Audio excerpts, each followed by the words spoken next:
कृष्णं नारायणं वन्दे कृष्णं वन्दे व्रजप्रियं कृष्णं द्वैपायनं वन्दे कृष्णं वन्दे प्रथासुतं नारायणं नमस्कृत्य नरं चैव नरोत्तमं देवीं सरस्वतीं व्यासं ततो जयमुदीरयेत्।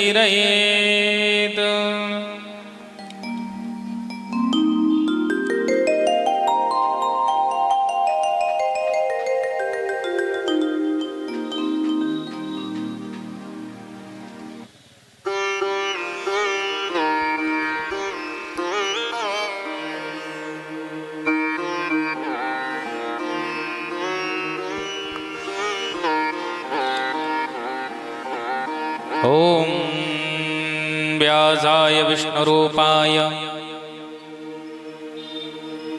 व्यासरूपाय विष्णवे नमो वै ब्रह्मनिधये वासिष्ठाय नमो नमः।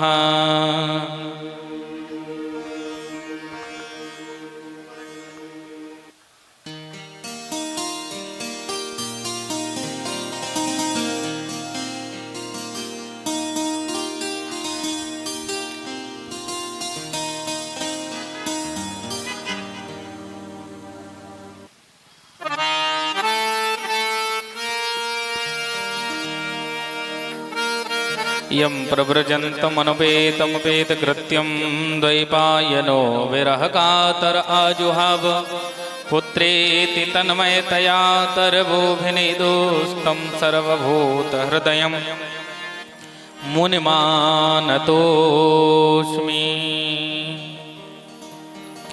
बोले वाके बिहारी लाल की, श्रीमद्भागवत महापुराण की, पूज्य व्यास जी महाराज की। ज्वाला मालिन्ये नमः, रत्नेश्वर्यै नमः, सर्वोपचारार्थिगन्धक्षतपुष्पाणि समर्पयामि। हरिः ओम। चन्द्रमा मनसो जाति चक्षुः सूर्यो अजायत श्रोत्राद्वायुश्च प्राणश्च मुखादग्निरजायत।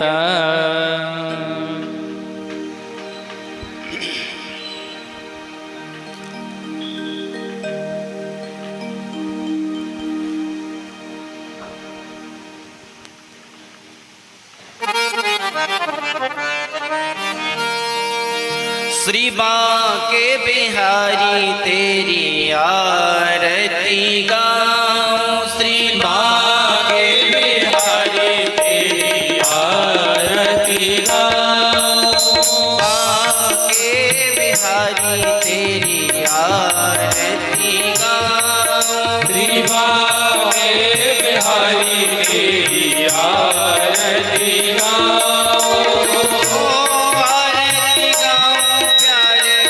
आपको मनाऊं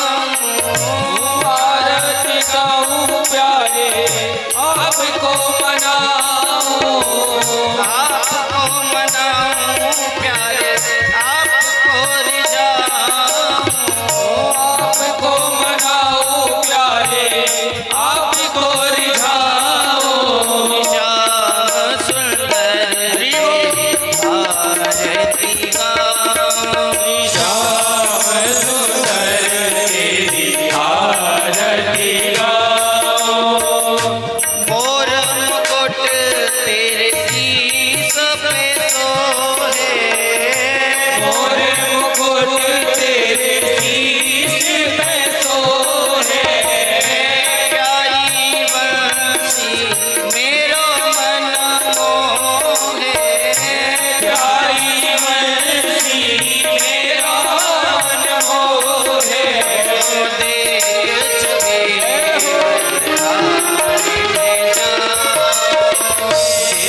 देख छवि आइए भाव से श्री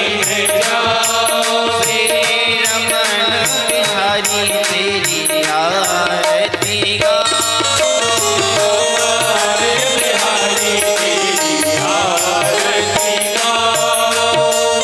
चरणों से निकली है गंगा प्यारी, चरणों से निकली है गंगा प्यारी।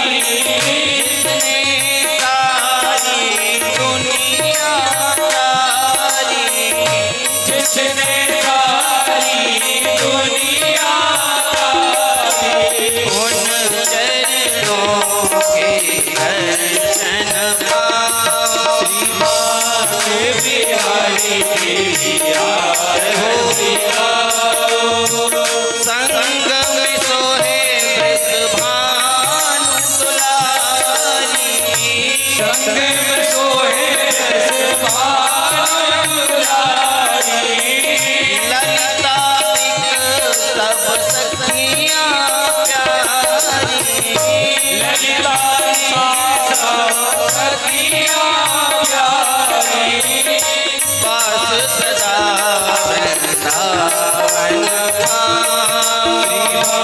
के बिहारी तेरी आरती गाऊं। व्यास दास के नाथ आप हो व्यासी दासी के हाथ में आए हो। सुख दुख जीवन प्यारे साथ आप हो सुख दुख जीवन प्यारे साथ आए हो। श्री चरणों में शीश झुकाऊं श्री चरणों में शीश झुकाऊं। श्री रमण बिहारी तेरी आरती गाऊं रमण बिहारी तेरी आरती गाऊं। श्री हरिदास के प्यारे तुम हो श्री हरिदास के प्यारे तुम हो। मेरे मोहन जीवन धन हो मेरे मोहन जीवन धन हो। प्यारी छवि मेरे मन में बसाऊं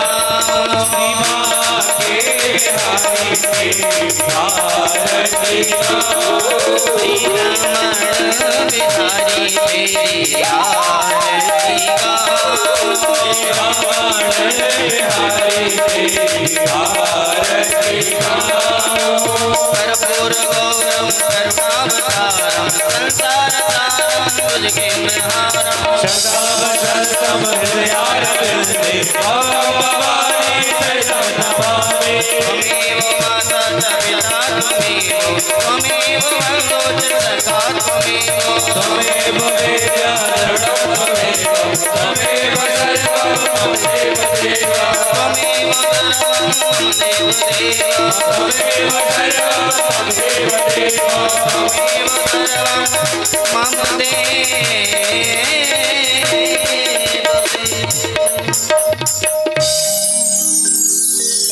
श्री राधा कृष्णाभ्यां नमः। श्रीमद्भागवत महापुराणाय नमः। आराधिक्यं समर्पयामि जलेन शीतलीकरणं मा पुष्पै देवादिवन्दनम्। मंत्रपुष्पाञ्जलिं हरिः ओं। जग्नेन जगमयजन्त देवास्तानि धर्माणि प्रथमान्याशन्नो देहनागं महिमानः सचन्त यत्र पूर्वे साध्याः सन्ति देवाः। हरिः ओं। एकदन्ताय विद्महे वक्रतुण्डाय धीमहि तन्नो दन्ती प्रचोदयात्। ॐ नन्दनन्दनाय विद्महे यशोदानन्दनाय धीमहि तन्नो श्रीकृष्णः प्रचोदयात्। ॐ गणाम्बिकायै च विद्महे कर्मसिद्ध्यै च धीमहि तन्नो गौरी प्रचोदयात्। नानासुगन्ध्यपुष्पाणि यथा कालोद्भवानि च पुष्पाञ्जलिर्मया दत्त गृहाण परमेश्वर। शिवा के बिहारिणे नमः। मंत्रपुष्पाञ्जलिं समर्पयामि। बोले वाके बिहारी लाल की जय। श्री राधा रानी की जय हो। श्रीमद्भागवत महापुराण की जय हो। गौरी शंकर भगवान की जय हो। सीता रामचंद्र भगवान की जय हो। सदगुरुदेव भगवान की जय हो। गौ माता की जय हो। अखंड भारत वर्ष की जय हो। शव संतन की जय हो। समस्त वैष्णव भक्तन की जय हो। नमः पार्वती पतये हर हर महादेव। जय जय श्री समस्त भक्तजन यथास्थान विराजमान हो जाएं और बड़ी श्रद्धा और भाव से आज छठवें दिन की कथा का पूज्य व्यास जी महाराज के श्रीमुख से आनंद लें। आज देव उत्थान एकादशी है। देव उठनी एकादशी के पावन मुहूर्त में ये श्रीमद् भागवत महापुराण का आयोजन किया जा रहा है, जिसके मुख्य यजमान पंडित श्री संदीप दुबे जी हैं और समस्त कार्तिक मास की जो महिला मंडल हैं उनके द्वारा यह दिव्य श्रीमद् भागवत महापुराण का आयोजन किया जा रहा है। आज कथा का छठवां दिन है और छठवें दिन भगवान श्री कृष्ण रुक्मिणी का विवाह तो होता ही है, परंतु यह मुहूर्त ऐसा रखा गया कि आज भगवान श्री शालिग्राम का भी विवाह है। एकादशी के दिन तुलसी विवाह का आयोजन होता है, तो यहाँ भी ठीक 5 बजे भगवान की बारात की बड़ी सुंदर तैयारियां यजमान के द्वारा की गई है। आप सभी भक्तगण भगवान की बारात में सम्मिलित हों, भगवान के विवाह में सम्मिलित हों। विवाह की कथा तो सुने ही, साथ में विवाह की लीला दर्शन भी आपको आज कराया जाना है। तो भगवान के उस अद्भुत और दिव्य और भव्य विवाह का आप सब दर्शन भी आज कथा के माध्यम से करेंगे। तो आए पूज्य व्यास जी महाराज के से निवेदन करें, आज हमें भगवान की छठवें दिन की कथा का आस्वादन कराएं। राधे राधे। हरि ओम।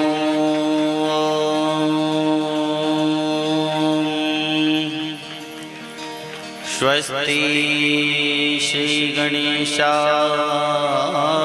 नमः। श्री सरस्वत्यै नमः। श्री गुरुचरणकमलेभ्यो नमः।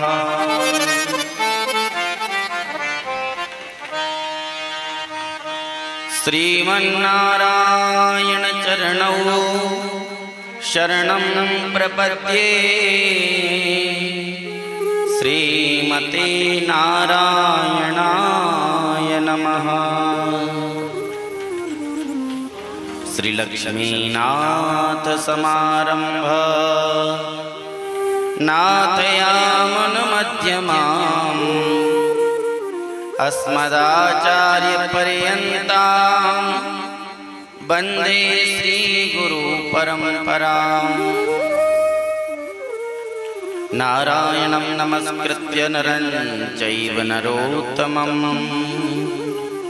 देवीं सरस्वतीं व्यासं ततो जयमुदीरयेत्। कृष्णाय वासुदेवाय देवकीनन्दनाय च नन्दगोपकुमाराय गोविन्दाय नमो नमः। तप्तकाञ्चन गौराङ्गी श्रीराधे वृन्दावनेश्वरी वृषभानुसुते देवी प्रणमामि हरिप्रिये। प्रह्लाद नारद पराशर पुण्डरीकं व्यासाम्बरीश शुक शौनक भीष्मदार्यान् रुक्मांगदार्जुन वसिष्ठ विभीषणादीन् पुण्यानिमान् परम भागवतान् नमामि। गंगाधरं रमणीय जटाकलापं गौरी निरंतर विभूषितवामभागम् नारायण प्रियमनंगमदापहारं वाराणसीपुरपतिं भज विश्वनाथम्। या देवी सर्वभूतेषु मातृरूपेण संस्थिता नमस्तस्यै नमस्तस्यै नमस्तस्यै नमो नमः। भक्त भक्ति भगवंत गुरु चतुर्नाम बपु एक इनके पद बंधन किए नासई विघ्न अनेक। श्री शुकाचार्य जी के पद कमल बारंबार मनाए, गुण गावे घनश्याम के हनुमत होई सहाय। आइए श्री हनुमंत विराजिए, कथा करहु मति अनुसार। प्रेम सहित गादी धरऊं, पधारिए पवन कुमार।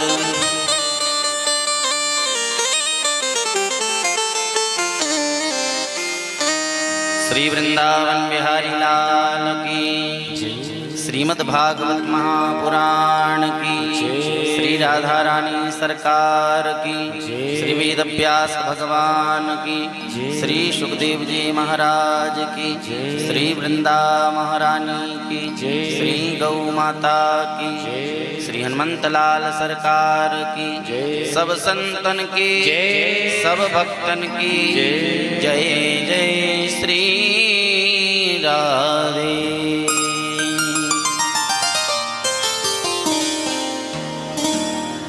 सर्वप्रथम मेरे परम आराध्य श्री युगल सरकार की पावन पुनीत चरणारविंदों में प्रणाम। उनसे प्रार्थना वह अपनी व्यासपीठ ग्रहण करें। तत्पश्चात श्री सद्गुरुदेव भगवान को प्रणाम, वह अपना आशीर्वाद हमें प्रदान करें। ग्राम देवता, वास्तु देवता, स्थान देवताओं को प्रणाम, मंचस्थ पीठस्थ देवताओं को प्रणाम, संत ब्राह्मण गौ माता को बार बार प्रणाम। अखिल ब्रह्मांड में स्थित समस्त देवी देवताओं को प्रणाम करते हुए अंश स्वरूप प्रत्येक जीवात्मा में विद्यमान परब्रह्म का दर्शन करते हुए उनको प्रणाम एवं आप सभी प्यारे प्यारे भक्तों को मेरा प्यार भरा राधे राधे। श्रीमद् भागवत महापुराण सप्ताह ज्ञान यज्ञ अंतर्गत षष्ठम दिवस की पावन पुनीत कथा में उपस्थित समस्त श्रद्धालु वृंद, भक्तिमती माताएं एवं हमारे भाई बहन,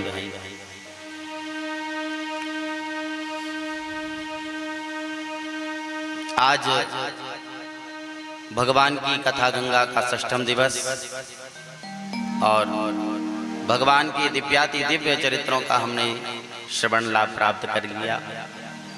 कल भगवान की बाल लीलाओं का हमने श्रवण किया। गिरिराज गोवर्धन की तलहटी में हम पहुंचे। आज भगवान का विवाह महोत्सव बड़ी धूमधाम से मनाया जाएगा और आज बड़ा ही पावन दिवस जिसमें हम कथा श्रवण कर रहे हैं, जिसमें हम तुलसी महारानी के विवाह का भी दर्शन करेंगे एवं कथा श्रवण करेंगे। तो सबसे पहले तो आप सभी भक्त वृंदों को देवउठनी प्रबोधनी एकादशी की बहुत बहुत शुभकामनाएं और एकादशी की राधे राधे। आइए अब पावन पुनीत कथा में हम प्रवेश करें। उससे पूर्व कथा कहने और सुनने की योग्यता प्राप्त करने के लिए कुछ क्षण भगवान का नाम ले लें, फिर दिव्य कथा का रसास्वादन करेंगे। जय राधे राधे राधे गोविंद राधे, जय राधे राधे राधे गोविंद राधे, जय राधे राधे राधे गोविंद राधे, जय राधे राधे राधे गोविंद राधे, गोविंद राधे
कमानी, दूसरी संपत्ति और कमानी, दूसरी संपत्ति और कमानी। छोड़ कटारी हटा जग के हमको कुटिया ब्रज माही बसानी, हमको कुटिया ब्रज माही बसानी, हमको कुटिया ब्रज माही बसानी। तू कमले रसिकों के सदा हर जीवन को यमुना जल पानी, हर जीवन को यमुना जल पानी, हर जीवन को यमुना जल पानी।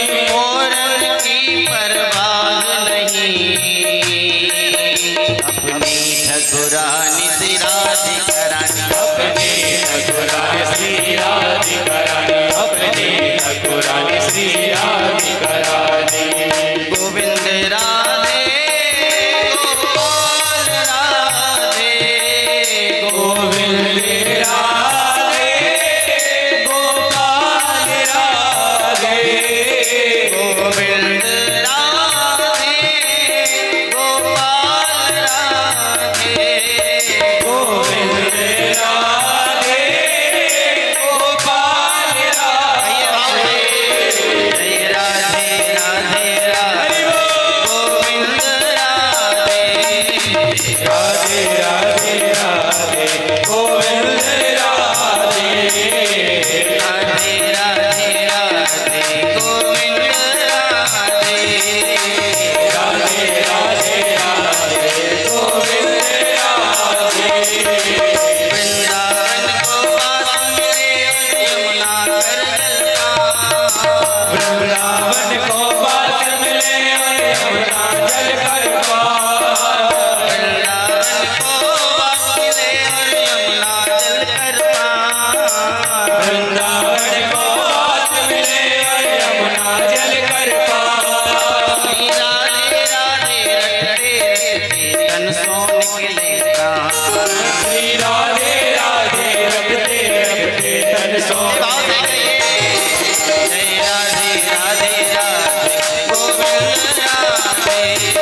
राधे राधे राधे गोविंद राधे, राधे राधे राधे गोविंद राधे, राधे राधे राधे गोविंद राधे, राधे राधे राधे गोविंद राधे, गोविंद राधे गोपाल राधे, गोविंद राधे गोपाल राधे, गोविंद राधे गोपाल राधे, गोविंद राधे गोपाल राधे, राधे राधे राधे गोविंद राधे, राधे राधे राधे गोविंद राधे, राधे राधे राधे गोविंद राधे, राधे राधे राधे गोविंद राधे, राधे राधे राधे गोविंद राधे, राधे राधे राधे गोविंद राधे।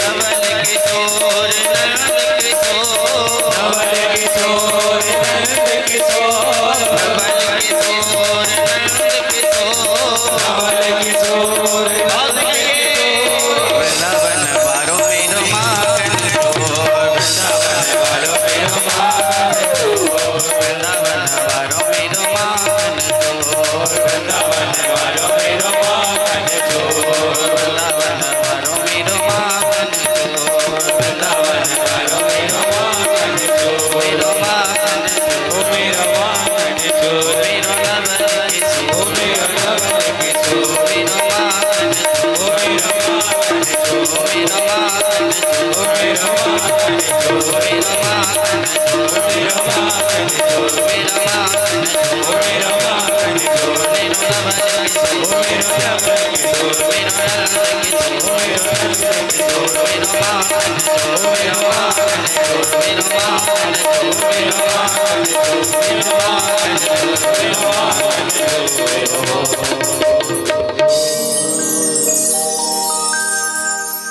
बोलिए राधा गोविंद भगवान की जय हो। जय जय श्री राम।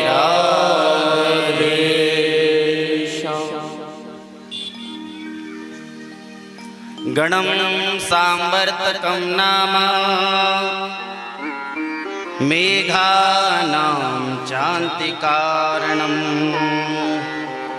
इन्द्रः प्रचोदयत् क्रुद्धो वाक्यं चाहे समान्युता। आइए उसी प्रसंग पर चलते हैं जहाँ कल की कथा को हमने विराम दिया था। कल की कथा में हम पहुंचे थे गिरिराज गोवर्धन की तलहटी में और वहां पर ब्रजवासी सब आकर के भगवान गिरिराज की शरण में पहुंच गए। श्री सुखदेव बाबा कहते हैं ब्रजवासियों के ऊपर संकट आया। इंद्र ने मूसलाधार बारिश करवाई ब्रजमंडल में। मूसलाधार बारिश हुई और ऐसी बारिश हुई कि भागवत जी में लिखा है जैसे हाथी की सूंड होती ना जितनी मोटी, इतनी मोटी मोटी धाराएं गिरी और क्षण मात्र में ही सारा ब्रजमंडल जलमग्न हो गया। तो सब ब्रजवासी भगवान की शरण में गए और उनसे कहा कि आपने हमें आश्वासन दिया था कि हम इंद्र के क्रोध से तुम्हारी रक्षा करेंगे, अब हमारी रक्षा करिए। कन्हैया कहते हैं हमने आपको ही नहीं, मैंने तो प्रत्येक जीवात्मा को आश्वासन दिया है कि कोई भी जीव हमारी शरण में आवस जाए तो हम उसको शरणागति देकर के उसे अभयदान दे ही देते हैं। लेकिन जीव हमारी शरण में आए नहीं तो मैं क्या करूं? वो शरणागत वत्सल है, उसकी शरण में जो आया भगवान उसको अभयदान देते हैं। और तो ठीक मेरे भैया, उनकी शरण में जो आए वो कितना भी पापी हो, कितने भी उसने दुष्कर्म किए हों, लेकिन वह शरण में पहुंच बस जाए और कह दे प्रभु हम आपके हैं। क्या कह दे? प्रभु हम आपके हैं। वाल्मीकि रामायण में भगवान कहते हैं कि जीव मेरी शरण में आ जाए और हमसे कह दे मैं प्रभु आपका हूं। भगवान कहते, जीव कहते शक्रदेव प्रपन्नाय तवास्मि इति याचते। इतना बोल दे प्रभु हम आपके हैं तो कहते हैं अभयम सर्वभूतेभ्यो ददाम्येति व्रतम मम, मैं उसको अभय दान दे देता हूँ, उसको फिर संसार में किसी का भय नहीं रहता। इसलिए मैं आपसे बार बार निवेदन करता हूँ कि कोई स्तुति मंत्र आते हो आपको या ना आते हो, आप बस भगवान की शरण में जाओ और उनसे कह दो प्रभु हम आपके हैं, बस अब आप जानो आपका। तो भगवान का नियम है। भगवान कहते हैं कोटि विप्र बध लागहि जाहु, आए शरण तजो नहीं ताहु। करोड़ ब्राह्मण के बध का पाप भी लगा हो लेकिन शरण में आ जाए तो भगवान कहते मैं उसे भी माफ कर देता हूं। इसलिए भैया भगवान की शरण में पहुंच जाओ। ये ना सोचो कि मैंने पाप किए, ना सोचो कि मैंने पुण्य किए, बस ये सोच लो कि प्रभु हमारे हैं, हम जैसे भी हैं सो आपके हैं। और यही ज्यादा प्रिय है भगवान को, जैसे आप हो वैसे ही भगवान के यहाँ पहुंचो। आज सबने रामचरित में पढ़ा होगा, हनुमान जी महाराज जब पहली बार मिले राम जी से ऋष्यमुख पर्वत पर, तो सुग्रीव ने डर करके सोचा कि ये दो भाई आए हैं, पता नहीं मुझे मारने तो नहीं आए, तो किसे भेजा? हनुमान जी को भेजा। तो हनुमान जी क्या बन के गए? ब्राह्मण बन के गए और जाकर के पूरा परिचय दे दिया। लेकिन राम जी ने उनको अपना नहीं कहा, स्वीकारा नहीं। क्यों? क्योंकि वो वेश बदल के गए थे, जो थे वो नहीं थे वो। और भगवान को ये बनावटीपन पसंद नहीं है, भगवान को तो जो हो उसी रूप में पहुंचाओ। तो जब तक हनुमान जी ब्राह्मण बने रहे, यद्यपि ब्राह्मण भगवान को अति प्रिय है लेकिन फिर भी वो बनावटी स्वरूप था, इसलिए हनुमान जी को राम जी ने स्वीकारा नहीं, हृदय से नहीं लगाया।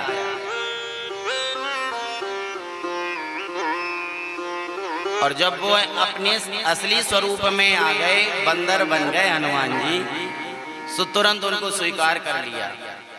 और तुरंत कह दिया, पहली बार मुलाकात हो रही और कह दिया तुम तो हमें भरत से भी प्रिय हो, क्योंकि वह अपने असली स्वरूप में आकर के और भगवान को समर्पित हो गए, शरणागति। तो भैया भगवान की शरण में पहुंच जाओ, जो भी कर्म अच्छे बुरे आपने किए हैं उन सबको लेके ही पहुंच जाओ उनकी शरण में और कह दो प्रभु हम तो जैसे हैं सो ये हैं आपकी शरण में। कायेन वाचा मनसेन्द्रियैर्वा बुद्ध्यात्मना वानुसृत स्वभावात् करोति यद् सद् सकलं परस्मै नारायणायेति समर्पयेतत्। मनसा वाचा कर्मा, आपने जो भी कर्म किए हैं वह ठाकुर जी को समर्पित कर दो और अपने आप को ही भगवान को समर्पित कर दो, सो तुम्हारा कल्याण हो जाएगा, भगवान की कृपा हो जाएगी। बोलिए भक्त वत्सल भगवान की।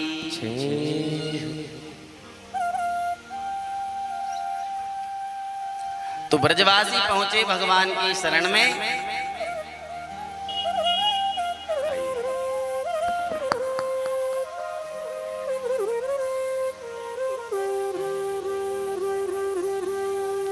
और भगवान से जाकर के कहा प्रभु हमें अभय दान दे दीजिए, हमारी रक्षा करिएगा।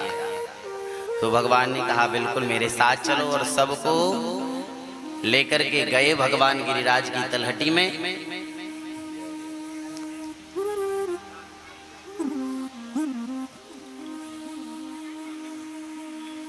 और गिरिराज की तलहटी में पहुंच करके सबने भगवान को प्रणाम किया, और देखते ही देखते मेरे गोविंद ने अपने बाएं हाथ के सबसे छोटी उंगली पर गिरिराज को धारण कर लिया। बोलिए गिरधारी लाल भगवान की। सुखदेव जी कहते हैं चक्राकमिव बालका, जैसे बच्चे बरसात के समय में वो मिट्टी पे गोबर पे एक छोटे छोटे से वो छत्ते टाइप के नहीं बन जाते सफेद सफेद, बोले जैसे बच्चे उस छत्राक को उठाते ऐसे भगवान ने बाएं हाथ से गिरिराज को धारण कर लिया।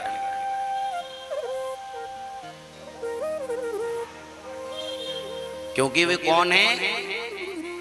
वो भगवान है। अच्छा ये बताओ भगवान किसको कहते हैं? जिसके अंदर 6 ऐश्वर्य विद्यमान है। क्या क्या? ज्ञान, भक्ति, बल, ऐश्वर्य, वीर्य और तेज। ये 6 चीजें अनंत गुना विद्यमान है जिसके अंदर वो भगवान है। नारायण के अलावा कोई भगवान नहीं, बाकी सब देवता हैं। भगवान तो कौन है? हमारे कन्हैया नारायण ही भगवान है। क्योंकि इनसे ज्यादा ना तो किसी के पास में ज्ञान है, ना किसी के पास में शक्ति है, ना किसी के पास में बल है, ना किसी के पास में ऐश्वर्य है, ना वीर्य है, ना तेज है। उनके बराबर पराक्रम किसी में नहीं। ज्ञान की बात करें तो अर्जुन को गीता का उपदेश किया, जो अद्वितीय, आज भी इस ब्रह्मांड में गीता से बढ़कर के कोई ज्ञान नहीं। वो किसने दिया? मेरे कन्हैया ने दिया। शक्ति की बात कहें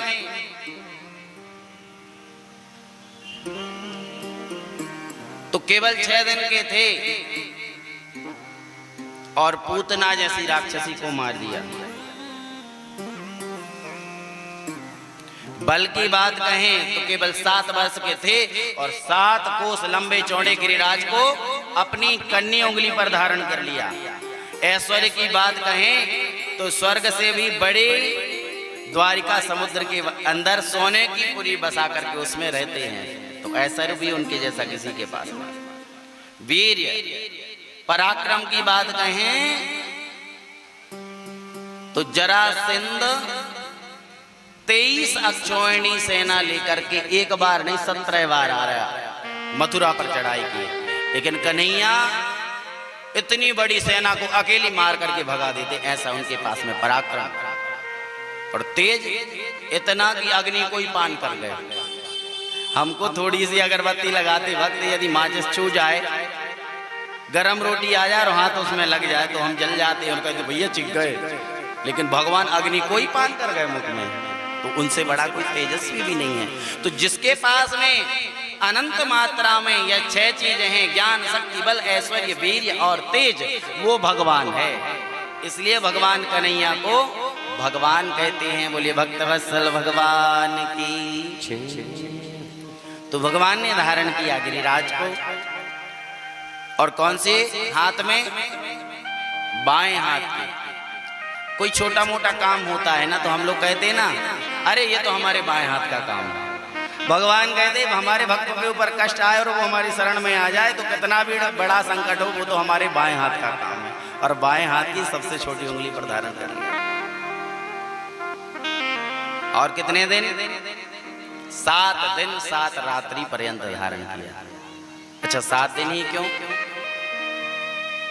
7 दिन इसलिए भगवान ने धारण किया कि हमारे जीवन में कितने दिन है? 7 दिन है ना। तो भगवान कहते हैं जो अपने जीवन के 7 दिन हमको समर्पित कर देगा उसको मैं अभय दे दूंगा, उसको मैं अपनी शरणागति दे दूंगा, फिर उसको कोई भय नहीं। इसलिए भगवान ने 7 दिन तक भक्तों को अपने पास में रखा। अच्छा भागवत भी 7 दिन की होती है। मानो भगवान बताना चाहते हैं कि इस जीवन के जो आपके जीवन की जो 7 दिन है वह आप हमें समर्पित कर दो तो हम तुम्हारा बेड़ा पार कर देंगे। जिसने मन लगा करके 7 के 7 दिन कथा श्रवण कर ली उसका कल्याण ही हो गया। तो भगवान ने 7 दिन तक धारण किया गिरिराज को, और 7 दिन जब हो गए ब्रजवासी बड़े आराम से उनके पास में रहे। इंद्र ने कहा भैया जाकर के देखना, गणों से कहा देख कर गया ब्रजमंडल बह गया कि नहीं। तो इंद्र के गण आए और आकर के देखा तो ब्रजमंडल में तो पानी का पता ही नहीं है, कहाँ गया पानी। गण बोले महाराज जी पानी तो गायब, कहाँ गया। ध्यान लगाया, जिसे हमने साधारण ब्रज का छोरा बना लिया वो कोई साधारण नहीं, वो तो भगवान है। इसलिए उस परब्रह्म की शरण में चलना चाहिए। गलती कर दी हमने, उनका अपराध कर दिया, इसलिए अब उन्हीं की शरण में हमको चलना चाहिए। और उनकी शरण में वह चलते हैं। ऐरावत पर सवार हुए इंद्र, सुरभि गाय को साथ में लिया। अच्छा अब देखो गाय को क्यों साथ में लिया? इसलिए क्योंकि मेरे कन्हैया को गौ माता अति प्रिय है। इतनी प्रिय है गौ माता उनको कि गौ माता दिखाई दे जाए तो उनका क्रोध शांत हो जाता है। पृथ्वी को जब जब भी संकट आया तो भगवान के पास में गई, तो किस रूप में गई? गौ के रूप में। क्यों? क्योंकि गौ को देख करके भगवान के हृदय में करुणा उमड़ आती है। इसलिए इंद्र ने सोचा हमने बड़ा अपराध कर दिया था, हो ना हो भगवान हमसे गुस्सा हो और हमें माफ ना करें। इसलिए इन्होंने सोचा गौ को साथ में लेके चलते तो जरूर माफ कर देगा भैया मेरे। इसलिए तो कहते हैं कि गौ माता का होना घर में जरूरी है। जिस घर में गौ माता होती है उस पर भगवान ठाकुर जी की कृपा होती है। गौ माता को वो घर में देख लेते हैं तो प्रसन्न हो जाते हैं और आशीर्वाद देते हैं। इसलिए गौ माता को घर में रखना चाहिए। और घर में नहीं रख पा रहे हो तो जहां भी गौशाला है अथवा आस पड़ोस में किसी के पास में गौ माता है तो उनके रोज दर्शन करें, उनको यथाशक्ति भोजन कराएं, तो निश्चित ही आपके ऊपर कृपा गोपाल की बनी रहेगी। और जब गाय नहीं है और आप चाहो कि गोपाल कृपा कर दें, कभी नहीं करेंगे। इसलिए भैया गौ माता की सेवा अवश्य करिएगा। बोलिए गौ माता की। गौ माता के अंदर भैया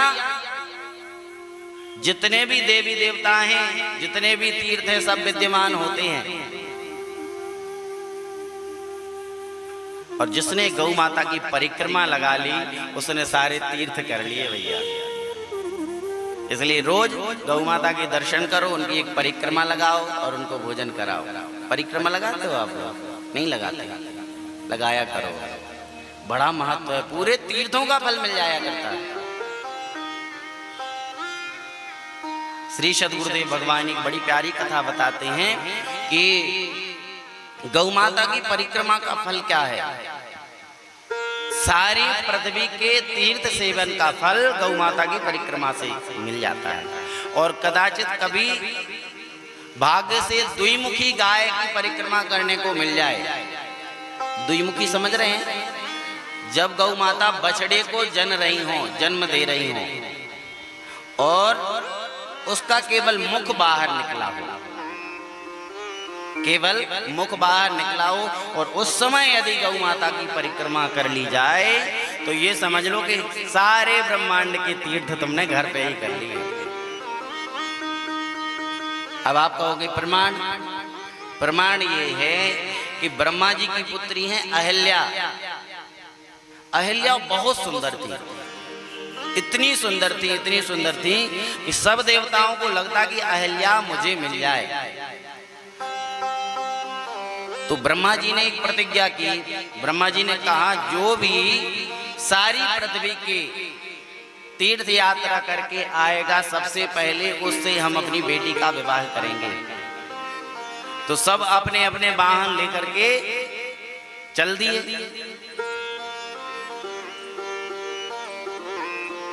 तो उसी समय गौतम ऋषि भी आए और गौतम ऋषि अपने आश्रम पे गए तो क्या देखते हैं कि उनके घर आश्रम पर जो गौ माता थी वो बछड़े को जन रही थी। ये बात गौतम जी जानते थे। तो गौतम जी तुरंत गए, तो पूरी पृथ्वी के तीर्थ करने तो नहीं गए, वो तो जाकर के उन्होंने द्विमुखी गाय की परिक्रमा कर ली और ब्रह्मा जी के पास में पहुंच गए। ब्रह्मा जी हम आ गए तीर्थ करके। कैसे? बोले हमने द्विमुखी गाय की परिक्रमा की है।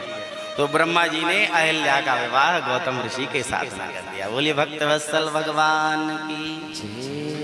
देवता लोग सब परिक्रमा करके आए। बोले कहाँ है अहिल्या? बोले अहिल्या का तो विवाह हो गया। किससे? किसके साथ? बोले गौतम ऋषि के साथ। बताया कैसे?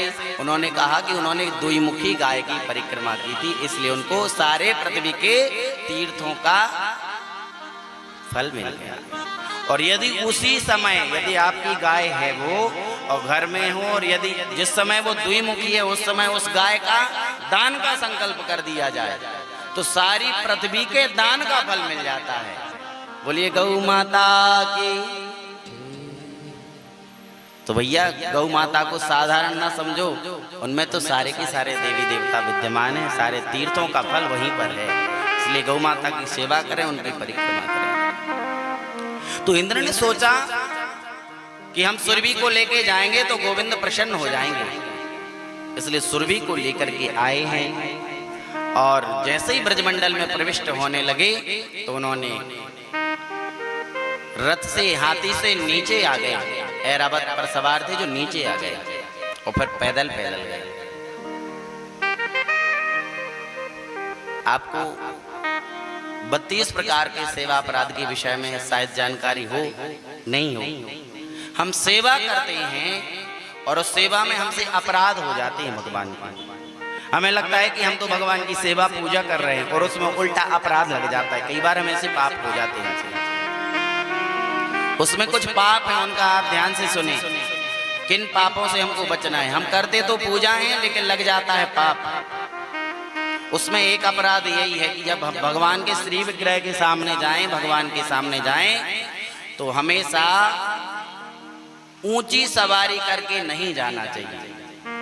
भगवान के श्री विग्रह से नीची सवारी हो अथवा तो पैदल जाए। भगवान के मंदिर परिसर में जूता चप्पल पादुका पहन करके नहीं जाना चाहिए।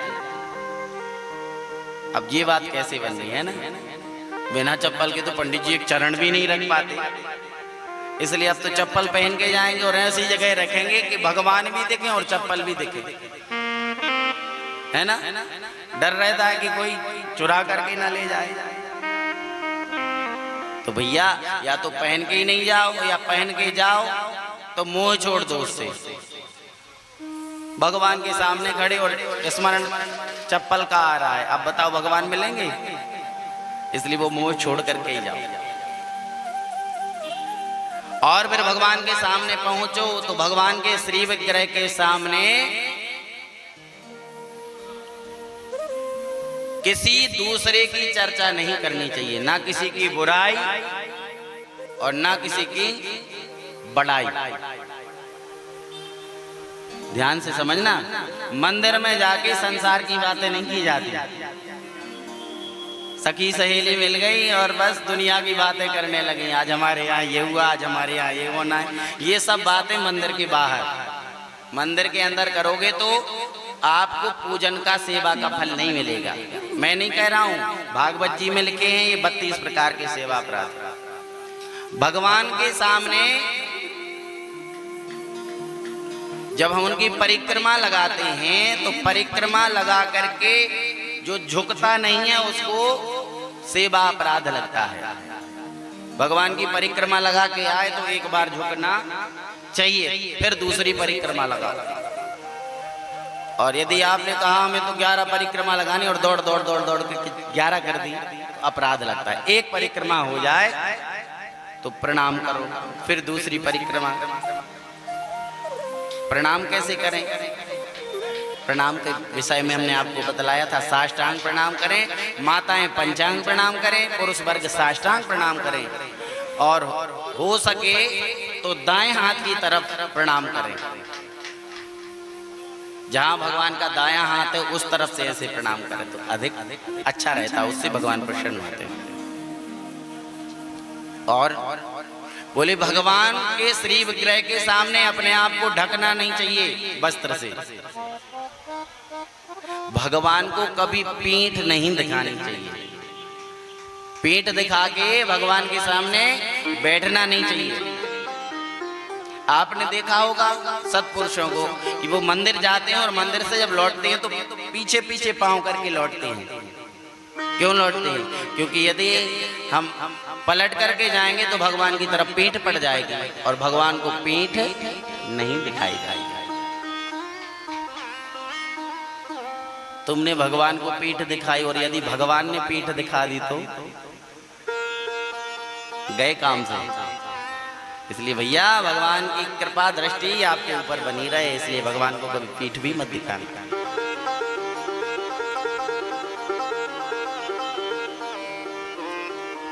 ऐसे अन्य कई सेवा अपराध हैं, लेकिन एक मुख्य अपराध आपको और बता दें। समय कम है क्योंकि आज विवाह की तरफ भी जाना है, समय तो इसी में चला जाएगा फिर पूरा अपराधों को ही बताते बताते। लेकिन लग रहा है कि आप लोग मानेंगे, अब अपराध नहीं करेंगे, है ना। तो एक अपराध जो हमसे बहुत सबसे ज्यादा बनता है वो ये है कि भगवान को समर्पित कोई भी वस्तु धोखे से भी हमारे चरणों में नहीं जानी चाहिए। आपने ये भगवान को फूल चढ़ा दिया, फिर पता चला कि वो नीचे डला और आपका पैर उसके ऊपर पड़ गया, तो ये बहुत बड़ा अपराध है। इससे आपको श्री विहीन होना पड़ेगा। लक्ष्मी फिर तुम्हारे घर में नहीं रुक सकती। इंद्र की द्वारा भी यह पाप हो गया था। इंद्र ने भी प्रसादी माला को नीचे डाल दिया था, जिसके कारण उनका स्वर्ग का राज्य चला गया था। इसलिए भगवान को चाहे जल चढ़ाएं, चाहे फूल चढ़ाएं, चाहे भोग लगाएं, वो भगवान को समर्पित वस्तु नीचे नहीं गिरनी चाहिए।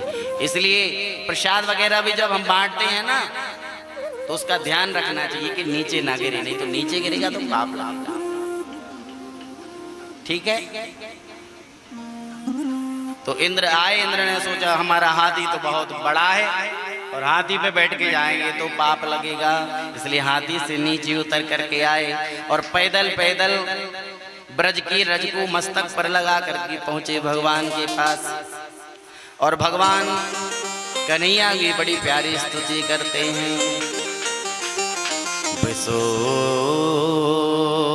सत्वम तब धाम शांतम तपोमयं ध्वस्तरजस्कमस्तम मायामयोऽयं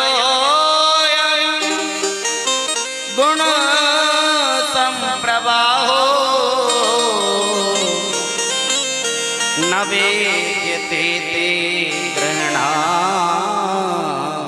अनुबंधा। बड़ी प्यारी स्तुति कहते हैं, हे प्रभु हम आपके ऐश्वर्य को नहीं पहचान पाए, हमने आपकी बड़ी गलती की है। आप जगत पिता जगदीश्वर हैं, पिता गुरुस्तम जगतामधीशो। इसलिए प्रभु मेरे अपराध को क्षमा करो, मैंने आपको आपके भक्तों को कष्ट दिया, मुझे क्षमा करिएगा। इंद्र ने आकर के बड़ी प्यारी स्तुति की। भगवान बोले जाओ इंद्र, मैंने तुम्हें माफ किया, जाओ। इंद्र ने गौ माता की दुग्ध से स्नान कराया भगवान को, इसलिए इनका नाम पड़ गया गोविंद। बोलिए गोविंद लाल भगवान के। और वहां से भगवान कहते हैं इंद्र जाओ, मैंने तुम्हें माफ किया। कहां जाऊं? बोले स्वर्ग चले जाओ, अपने वापस राज्य देखो। इंद्र कहते प्रभु अब स्वर्ग नहीं जाना। बोले क्यों? बोले स्वर्ग में जाएंगे तो वो ऐश्वर्य संपदा और वहां का राज्यपाठ ये सब हमारी बुद्धि खराब कर देता है। सुख में पहुंच जाएंगे तो तुम्हारी याद नहीं रहती है, तुम्हें हम भूल जाते हैं। इसलिए प्रभु वहां स्वर्ग में नहीं जाना, अब तो मुझे यहीं रख लो।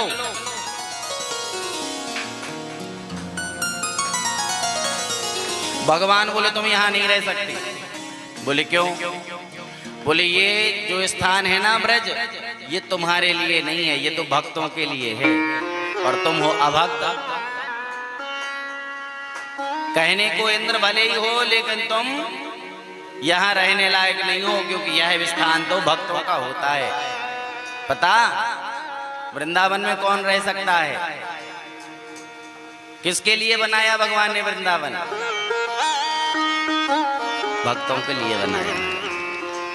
प्रेम की पिपास देख देख निज प्रेमियों को,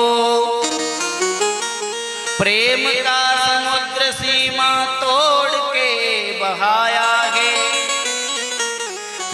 भावुक रसीले जन निराश ना होंगे अब, कामना की पूर्ति हेतु कल्प तरु लगाया है।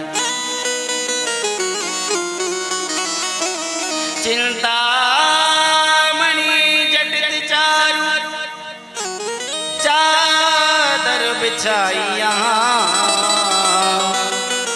कुंज प्रति कुंज भांति भांति से सजाया है। भारत का भूषण तिलक तीनों लोगों का, भक्तों के वास हेतु वृंदावन बसाया है। बोलिए वृंदावन तो भक्तों के लिए है, तुम यहाँ नहीं रह सकते। इंद्र बोले तो हमें देव रूप में नहीं रखना प्रभु, तो मुझे यहाँ का पशु बना दो, मनुष्य बना दो। मनुष्य नहीं बना सकते तो पशु बना दो, पशु नहीं बना सकते तो पक्षी बना दो, पक्षी नहीं बना सकते तो लता पत्ता बना दो, ये भी नहीं बना सकते तो मुझे यहाँ की धूल बना दो, पर मुझे यहीं रखिए। और ऊपर नित्य रहूं लटका, अपनी गलमाल का फूल बना दे। लहरें जिससे टकराती रहें, रमणीय कलिंदी का कोल बना दे। करकंज से थामते हो जिसको, उस वृक्ष कदम्ब का मूल बना दे। पद पंकज तेरे छुएंगे कभी, ब्रजराज हमें ब्रज धूल बना दे। कुछ नहीं बना सकते तो हमें यहाँ की धूल बना दो, लेकिन हमें इस वृंदावन में रख लो कन्हैया, यहीं निवास दे दो, अब मुझे स्वर्ग नहीं जाना।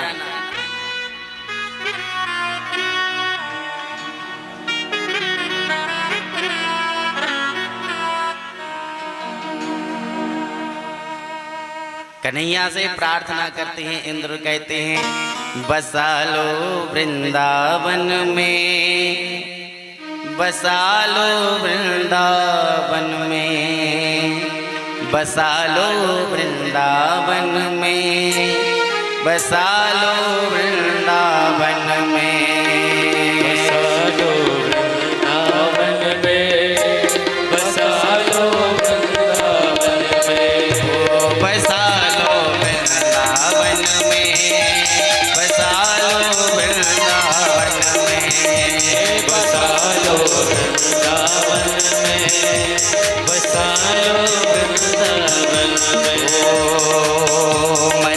बस गयो नंद किशोर,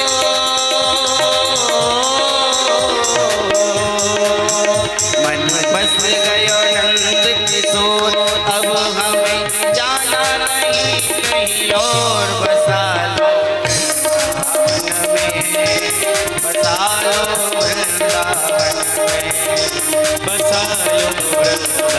में, बसा लो वृंदावन में, बसा लो वृंदावन में, बसा लो वृंदावन में, बसा लो वृंदावन में, बसा लो वृंदावन में,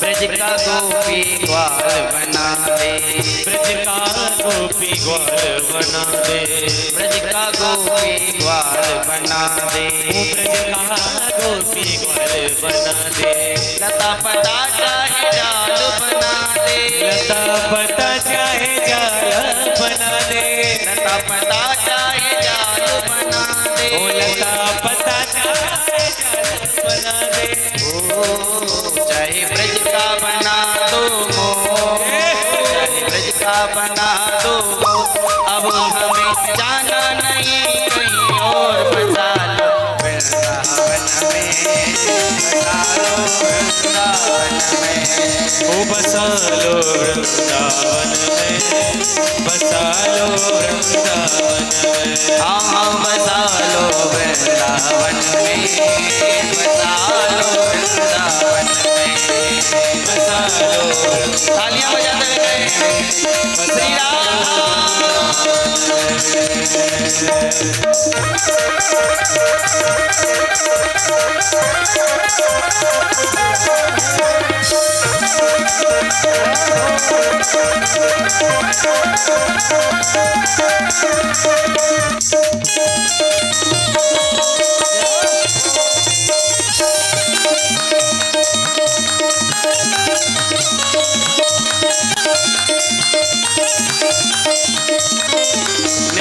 तेरी सेवा करूँगा, तेरी सेवा करूँगा, नित्य उठ तेरी सेवा करूँगा, उठ तेरी सेवा करूँगा, चरणों में तेरे श्रद्धा रखूँगा, चरणों में तेरे श्रद्धा रखूँगा, चरणों में तेरे श्रद्धा रखूँगा, चरणों में तेरे श्रद्धा रखूँगा, चरणों में तेरे श्रद्धा रखूँगा, चरणों में तेरी श्रद्धा रखूँगा, तेरे दर्शन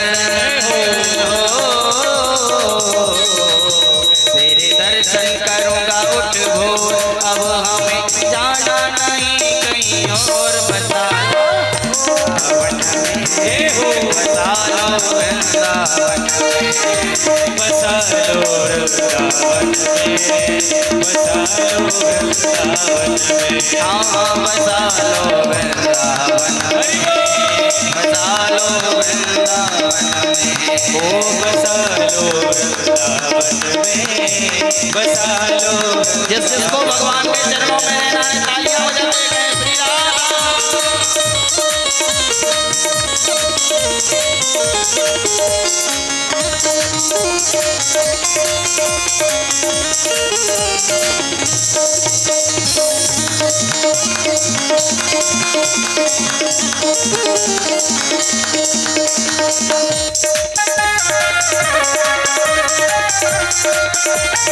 बांके बिहारी लाल की जय हो।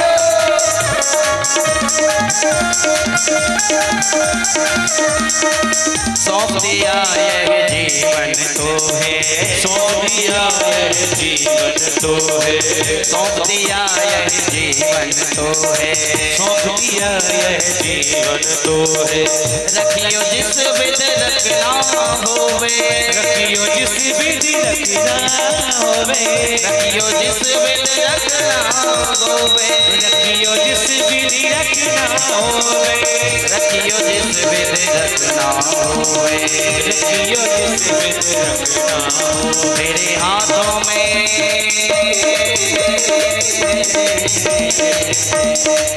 तेरे हाथों में जीवन की डोर, अब हमें जाना नहीं कहीं और। बसा लो वृंदावन में,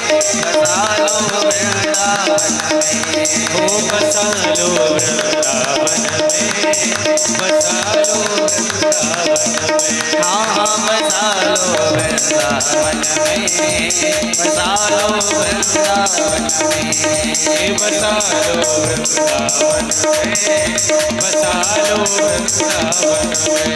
ओ मन बस गयो नंद किशोर, मन बस गयो नंद किशोर, मन बस गयो नंद किशोर, अब हमें जाना नहीं कहीं और। बसा लो वृंदावन में, बसा लो वृंदावन में, बसा लो वृंदावन में, बसा लो वृंदावन में। हाँ हाँ बसा लो वृंदावन में, बसा लो वृंदावन में, बसा लो वृंदावन में, बसा लो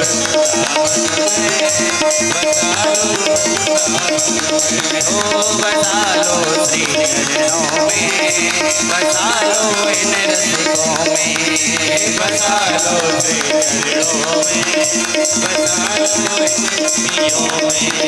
बसा लो इन पियों में, बसा लो निज चरणों में, बसा लो वृंदावन में, ओ बसा लो श्री चरणों में, बसा लो वृंदावन में, ओ बसा लो वृंदावन में, बसा लो वृंदावन में, बसा लो वृंदावन में,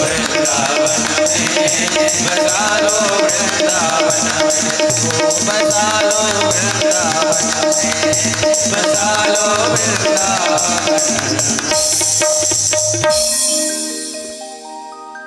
इंद्र कहते प्रभु इस संसार में अब कहीं नहीं जाना, जैसे भी रखना हो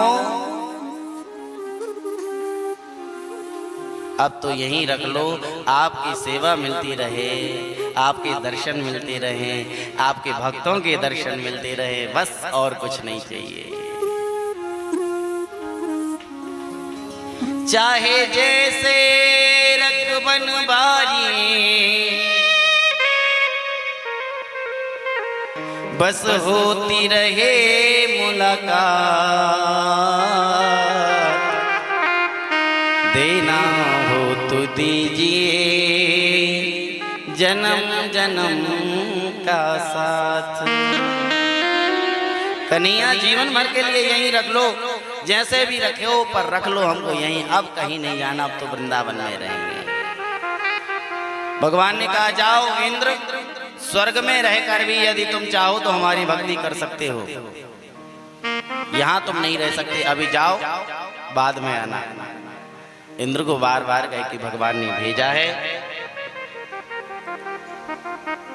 तो सब ब्रजवासी तब से लेकर के गिरिराज जी के भक्त हो गए, और हर समय पर दीपावली के दूसरे दिन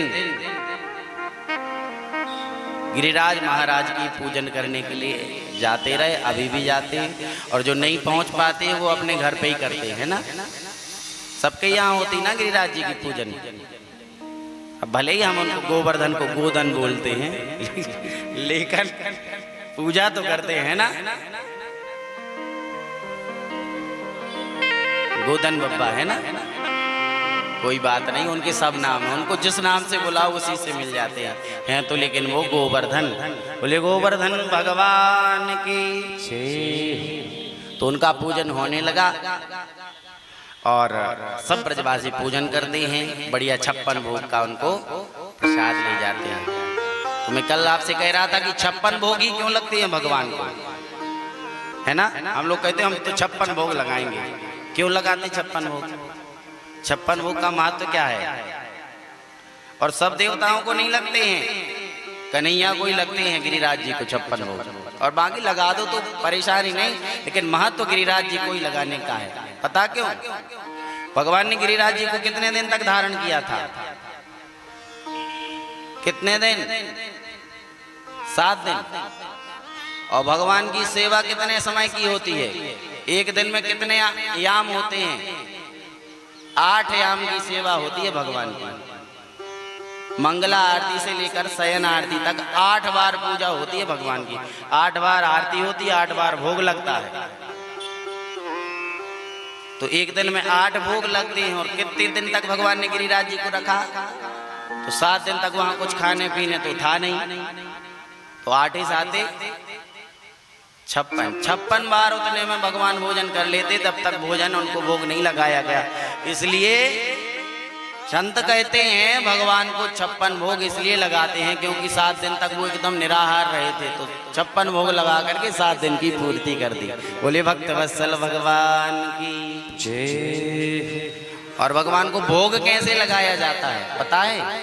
आप लोग कैसे लगाते हो? मैंने तो कई लोगों को देखा है कि मंदिर जाते हैं और भगवान के मुंह में लड्डू लगा के आ जाते हैं, चींटियां लगती रहती है फिर, है ना। सुनो अच्छे से, ध्यान से सुनना, भोग कैसे लगाया जाता है, भगवान कैसे भोजन करते हैं।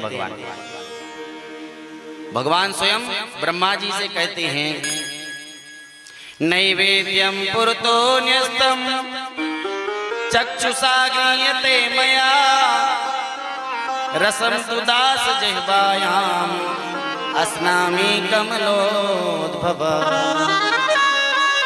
भगवान कहते ब्रह्मा मुझे भोग कैसे लगाएं? कहते हैं नैवेद्यम पुरतो न्यस्तम, जो आप भोग लगा रहे हो वो थाली लगा करके हमारे सामने ले आओ और मुझे वो दिखा दो। तो क्या होगा? बोले चक्षुषा गृह्यते मया, मैं उसे आंखों से देख लूंगा तो आंखों से पालूंगा। मेरी दृष्टि पड़ गई और भोग लग गया। मैं मुंह से नहीं खाता, भगवान कहते मैं आंखों से खाता हूं। मेरी दृष्टि पड़ गई, तुम्हारे नैवेद्य पे भोग लग गया। अभी बात पूरी नहीं हुई, फिर क्या करें? बोले फिर उस प्रसाद को, जो भोग लग गया उस प्रसाद को भक्तों में बांटो। रसम तू दास जिह्वाया, फिर उसको भक्तों में बांटो। और यदि सच्चे सेवक ने, भगवान के सच्चे भक्त ने उस प्रसाद को ग्रहण कर लिया तो कहते, भगवान कहते उससे मैं तृप्त हो जाया करता है। इसलिए भैया भगवान को भोग लगाएं और भोग लगा करके उस प्रसाद को भक्तों में बांटें। और यदि सच्चे सेवक दास ने वह प्रसाद पा लिया तो मेरे गोविंद तृप्त हो जाया करते हैं। अब ऐसा नहीं कि आप मिठाई का डिब्बा लेकर के गए, भोग लगाया और ले जाके फ्रिज में रख दिया, रोज एक एक खुद खाते जा रहे हैं, किसी को बांटा ही नहीं। इससे भगवान प्रसन्न नहीं होंगे। भगवान कहते हैं मेरे अधिक से अधिक भक्तों को मेरा प्रसाद बांटा जाता है। और सुनो भैया, प्रसाद को आप साधारण ना समझे, प्रसाद साक्षात भगवान ही होता है। भगवान के समान ही प्रसाद को देख करके प्रणाम करो, उनमें निष्ठा रखो। प्रसाद देखे तो कभी ये ना कहना चाहिए, कई लोगों की आदत होती है कि प्रसाद आया सामने तो बोले अभी हम नहीं खा सकते, आप रख दीजिए। नहीं, गलत बात, बहुत बड़ा अपराध लगता है। चाहे किसी भी परिस्थिति में हो, आप प्रसाद सामने आए तो प्रणाम करके प्रसाद हाथ में ले लो। फिर भले ही आप उस प्रसाद को किसी को खिला दें अथवा अच्छे से संभाल के रख लें और बाद में पालें, लेकिन ऐसा कभी नहीं करना चाहिए कि मना कर दो कि हमको नहीं चाहिए। ज्यादा कुछ नहीं कर पा रहा तो प्रणाम ही कर लो प्रसाद को, क्योंकि यथा विष्णु तथैव सा, भगवान नारायण में और प्रसाद में कोई अंतर नहीं है। इसलिए भैया प्रसाद की कभी अवज्ञा नहीं करना। प्रसाद की अवज्ञा के कारण एक जगन्नाथपुरी के राजा हुए, उन्होंने अपने हाथ कटवा दिए थे। बड़े भक्त थे वह राजा,